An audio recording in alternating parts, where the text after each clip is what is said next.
उनके पास इतना संचय है, इतना स्टाइल है कि पूरे अरबों की संख्या से पार हो रहा है संख्या। एक भी आदमी एक से मिलता जुलता नहीं, इतना विभिन्नता, सबको अलग, किसी के चेहरा किसी से नहीं मिलता, इतना स्टाइल है, इतना कंस्ट्रक्टर है उनके अंदर, इतना संरचना है उनके अंदर, इतना मतलब कलाकारी है उनके अंदर। सबसे बड़ी कमाल की बात है कि मृत्यु लोक में एक बार जिसको भेज देता है फिर वैसा इंसान दोबारा पैदा नहीं करता। पता नहीं अरबों की संख्या हो गया, अरबों खत्म हो गए होंगे, जो चले गए वैसा कभी भी पैदा नहीं होगा, न किए। इतना कलाकारी है। तो वो मालिक एक है, अनी है, अनाम है और सबको पालन करने वाला है। वो बर्दाश्त नहीं करते हमारी आत्मा नीचे मृत्यु लोक में गई, काल भगवान ने फंसा दिया विषय में, काम में, क्रोध में, लोभ में, अहंकार में, रजोगुण तमोगुण ये लगा करके फंसा दिया। अब निकालने के लिए स्वयं आकर के समझाते हैं, बुझाते हैं, मनुष्य का रूप धारण करते हैं। यहाँ का ठंडी, यहाँ का गर्मी, यहाँ का बरसात, यहाँ का यानी सब कष्ट झेलते हैं, फिर भी हार नहीं मानते, अपने आत्मा को ले जाने के लिए पूरी मशक्कत करते हैं। तो जो आत्माएं उनकी बात में, उनके आदेश में, उनके व्यवहार में आ जाते हैं, उसका कल्याण हो जाता है। और आत्मा जाती है हमेशा गुरु के अंग संग हो जाती है। कहते हैं कि अंग संग रहते हो तो न कभी दूर, कभी दूर एक सेकंड के लिए भी नहीं होते। किस आत्मा के लिए? जो आत्मा यहाँ दोनों भावों के बीच में आ जाती है, उसके लिए गुरु एक सेकंड भी अलग नहीं होते दोनों। तो वैसी आत्मा जब यहाँ पहुंची और सदगुरु के साथ अंदर अपने धाम तक, निज धाम पहुंची, उन्होंने महापुरुषों का भेद लिया, महापुरुषों का पहचान लिया।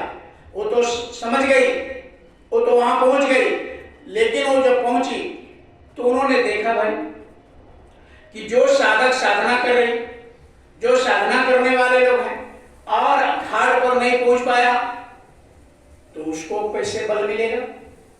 हम तो आ गए। तो दूसरे के लिए आत्मा वो समझ रही है कि महापुरुष क्या होते हैं, वो देख भी रही है क्या कि साथ में है, लेकिन दूसरे साधकों के लिए, पीछे के साधकों के लिए वो कुछ प्रश्न है सदगुरु से करती है और प्रश्न करके साधकों को, ताकि उसको बल मिले। कैसे गुरु महाराज ने सत्संग करते थे, कहते थे कि देखो ये जो पुस्तकें हैं हमको पूरा कंठस्थ है, चाहो तो ये किताब की कोई जरूरत नहीं पड़ेगा, मैं जबानी ऐसे सब उदाहरण बता दूंगा, सब के बारे में बोल दूंगा। लेकिन बगल में बैठा रहते थे सुदर्शन शर्मा को, दादा गुरु के बड़के लड़के को पढ़वाते थे और कहते भी थे कि देखो इसलिए पढ़वाते हैं कि तुम ऐसा ना कहो कि बाबा जी एक अलग धर्म बना रहे हैं और अपने विचार से अलग साधना करा रहे हैं, इसलिए प्रमाण देते हैं कि इसी तरह से गोस्वामी जी महाराज, पलटू सिंह, पलटू दास, सावन सिंह महाराज, जयमल सिंह महाराज और सारे महापुरुषों ने अनेक, यानी मीराबाई, रविदास जी महाराज, अनेक संतों और महापुरुषों ने यानी साधना यही किया, यही नामदान लेकर, यही दीक्षा लेकर के और अपने आत्मा को जगा करके इसी मृत्यु लोक से मालिक के घर गया। ये इसलिए मैं प्रमाण दे रहा हूं किताब से कि तुम भ्रम में न पड़ जाओ कि बाबा जी अलग धर्म चलाते हैं। जो मीरा किया, पलटू साहब, ये गोस्वामी जी महाराज, जो रामायण में लिखा, जो गीता में लिखा, जो पुराण में लिखा, जो पुराण में लिखा, जो हदीस में लिखा, जो भी है शास्त्र, उसमें जो लोगों ने किया मैं वही बता रहा हूं। अब बताओ, जैसे कल होली है, अभी दुनिया वाले होली खेले, होली मना रहे, हिंदू है, एक भी हमारे महापुरुषों ने जो होली बनाया जिस तरह करने का, एक भी नहीं करेंगे। कल देखना जो हमारे महापुरुषों ने बनाया, तो इसके बारे में मैं कल बताऊंगा। कल होली है, कल के सत्संग में होगा, आज आपको ये बताएंगे। और जहां तक आवाज सुन रहे पूरे रुपड़ी और दूर तक आवाज आए।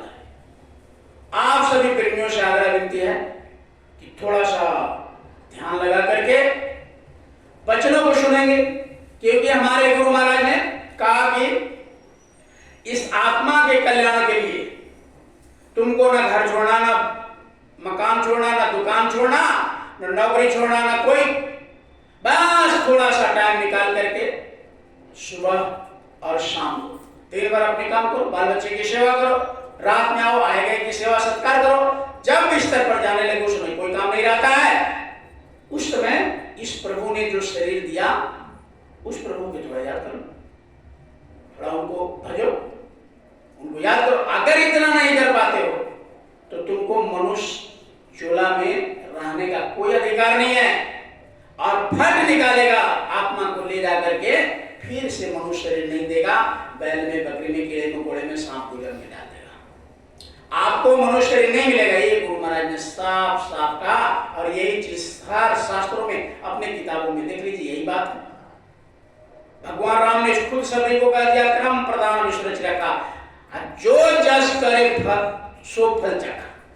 सबरी, तुमने तो बहुत मेहनत किया, बहुत श्रद्धा, बहुत भाव है तुमको, लेकिन देखो ये क्रम प्रधान है, ये धरती जो है कर्म भूमि है, यहां जो जो करता है वो फल प्राप्त करता है। और काल रूप में तिलकर बढ़ाता शुभ और अशुभ कर्म फल दाता। मैं कर्मों का फल देने वाला स्वामी दाता हूं, जो जैसा करता है उसको हम उसी तरह का फल दे देता। उसमें जरा सा भी छूट नहीं कर सकता, और जरा सा भी मैं अपने तरफ से उसमें लगा नहीं सकता। जो आपने किया है बस उसको मैं दे देता हूं। मुक्ति के लिए नौधा भक्ति, उसी रामचरितमानस में जो रात दिन हम लोग पढ़ते हैं, आपके घरों में पढ़ा है, उसी में कहा प्रथम भक्ति संतन के संगा, दूजी कथा मम प्रसंगा। हे शबरी, अगर तुम अपने आत्मा को कल्याण करना चाहती है तो तुम्हारी भक्ति से हम बहुत प्रसन्न हैं। किसी को भेद नहीं बताते अपना, लेकिन तुमको बता रहा हूं कि मैं किसी को मुक्ति देने नहीं आया। जो गलत करते हैं उसको दो नरकों में डाल देता हूं, अच्छे करते उसको स्वर्ग में डाल देता हूं। और मुक्ति बहुत उससे परे, स्वर्ग और नरक से बहुत परे है, वो मंडल अलग है जिसको सत्य लोग कहते हैं, वहां से संत आते हैं। प्रथम भक्ति संत, इसलिए पहले क्या तुम करो, पहला उपाय ये करो कि तुम किसी संत की खोज करो, और संत जब मिल जाएंगे तो मेरे बारे में बताएंगे। ये तो मैं नर रूप धारण किया हूं यहाँ पर व्यवस्था को